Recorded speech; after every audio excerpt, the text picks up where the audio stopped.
એક બહુ famous painter હતો. એના પેઇન્ટિંગ્સ બહુ એક્સપેન્સિવ અને બહુ સારી રીતે વેચાતા હતા. તો એ બધે જ એ ભ્રમણ કરતો હતો અને એક વખતે એને મનમાં વિચાર આવ્યો કે મને પેઇન્ટિંગ બનાવવું છે, the painting of the God.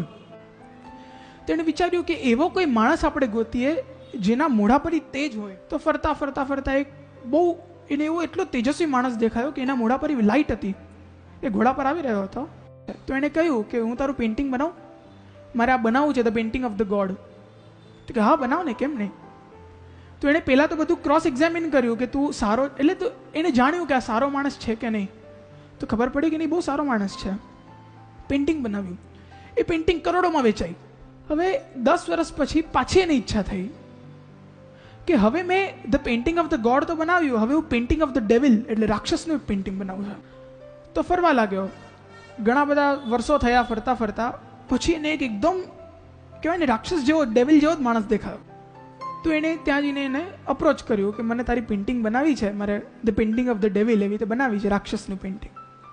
તો કે હા બનાવ ને તું પ્રેમથી, હું બેસી જાઉં છું અહીંયા. હવે એ એને પૂછતો ગયો, જેમ ઓલાને ક્રોસ એક્ઝામિન કર્યું હતું કે તું સારો છે કે નહીં, તાને પૂછતો ગયો કે તું શું કરે જીવનમાં ને આ ને તેને અલગ અલગ ક્વેશ્ચન. તો ધીરે ધીરે પૂછતો ગયો ને તો ઓલો જે રાક્ષસ જેવો માણસ હતો એની જોર જોરથી રડવા લાગ્યો. હવે આ પેઇન્ટરને થયું કે આ કેમ રડવા લાગ્યો અચાનકથી, આ તો રાક્ષસ જેવો છે. તો એને પૂછ્યું કે ભાઈ તું રડે જ શું કામ. તે કહે કે તને ખબર તું 15 વર્ષ પહેલા જે આવ્યો હતો ને, જે સારો માણસ, એ હું જ હતો.